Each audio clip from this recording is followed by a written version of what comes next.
Hey friends, today I'm looking at one of my editor's favorite games, Slay the Spire. He tells me in the script that I'm reading right now that he's put over 500 hours into this game in the last 2 years. I myself have about 100 hours into this game. So what is Slay the Spire? Slay the Spire is a roguelike deck building dungeon crawl, combining the strategy of building and evolving a deck with the roguelike gameplay loop of procedurally generated dungeons, permadeath, and intricate combos of artifacts and attack patterns. With no way to go but up, will you slay the Spire?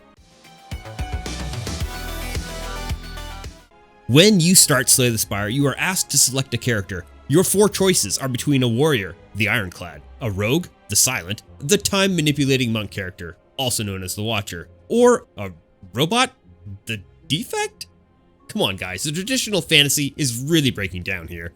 After you select your character, it's off to the slayage. Each character has a unique playstyle and a unique set of cards that can be acquired on the run, making each character feel unique. It's not all slash, punch, and stab. During your first run, all your characters will be locked except the Ironclad, but don't worry, you'll unlock the others soon. Once in play, you are treated to a super quick tutorial. No 3-hour RPG tutorial for you here. You have an energy pool which replenishes each turn. You can use this energy to play cards from your hand. Cost is in the upper left-hand corner. Type of the card in the center, like attack, skill, power, etc. Amazing, super awesome artwork in the middle. And effect is on the bottom. Play a card by clicking it, then your target. For attacks anyway, or dragging it to the play area for non-attacks. After you have finished your turn, click End Turn. Enemies always show you their intent for their turn. Attack, defend, buff, or status affliction, or a combination of the 4. Once they're done, it's back to you. Anyone who has played a TCG or deck builder game will be instantly at ease with this playstyle. After you defeat your first enemy, you are presented with the map. Like any good roguelike, you have a dungeon to explore. In this case, the titular Spire. Unlike other roguelikes, where you might explore a dungeon in a variety of directions, your only option here is upwards.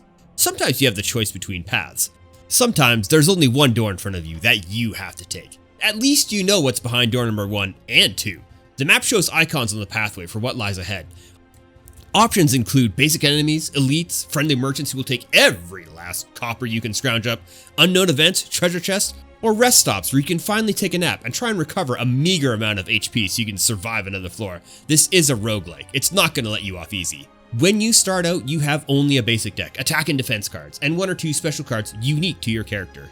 Each time you defeat an enemy, you'll get a card reward. More powerful cards that can add to your deck to help you take down enemies faster and more effectively. Be warned though, you can only draw 5 cards per turn. And with very few ways to remove cards, you can quickly find yourself with too many attacks and not enough defenses, or defenses for days with no ability to do damage. Over time, you'll learn the right mix for your playstyle.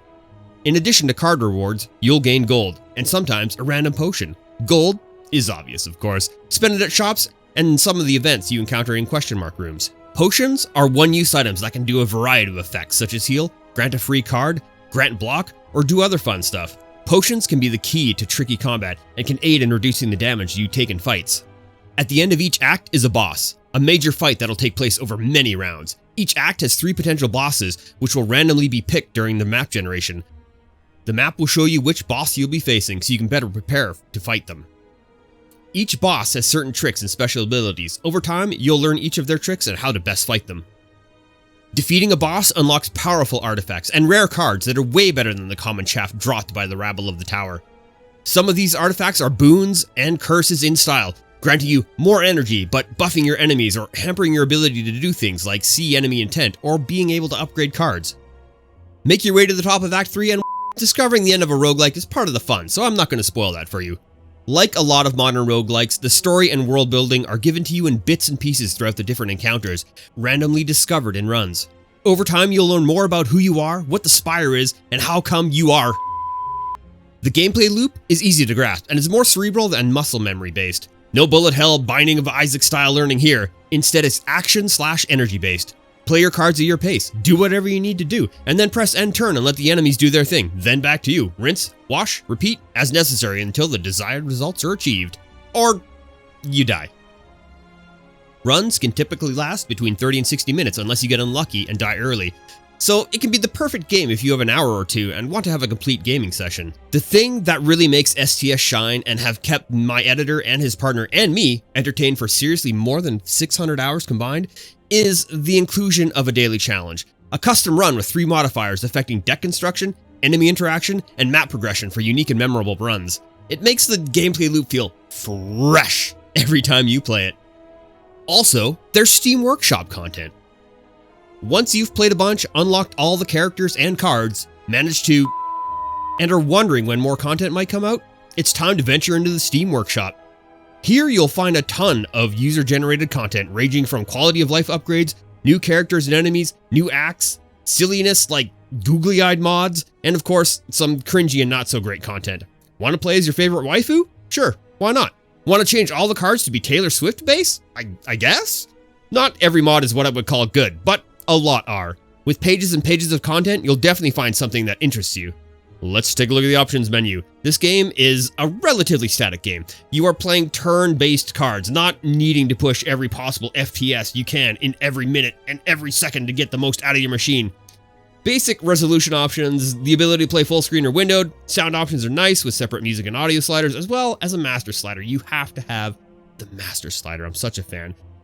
Some simple quality of life options like ambient sounds and mute while in background round out the audio options. Rebindable keys and controller support and rebindable controller buttons. Makes me happy. Seriously, other games, why is it so hard? Just rebind your keys. Playing on controller takes a bit of getting used to. Feldy still misclicks occasionally after 50 plus hours of gameplay on Xbox, and I've actually never played with controller. But it's a decent input choice if you have access via console. There's even touchscreen options for those that want to play on mobile or tablet. And now, you know what Slay the Spire is. Well, that's strange. Another roguelike, with deck building flavor this time. Are you a fan of deck building games? What's your favorite? Let me know in the comments down below, and don't forget to subscribe. And that way you don't miss out on any of my new videos. Big thanks to my Patreons, because without you, none of this is possible.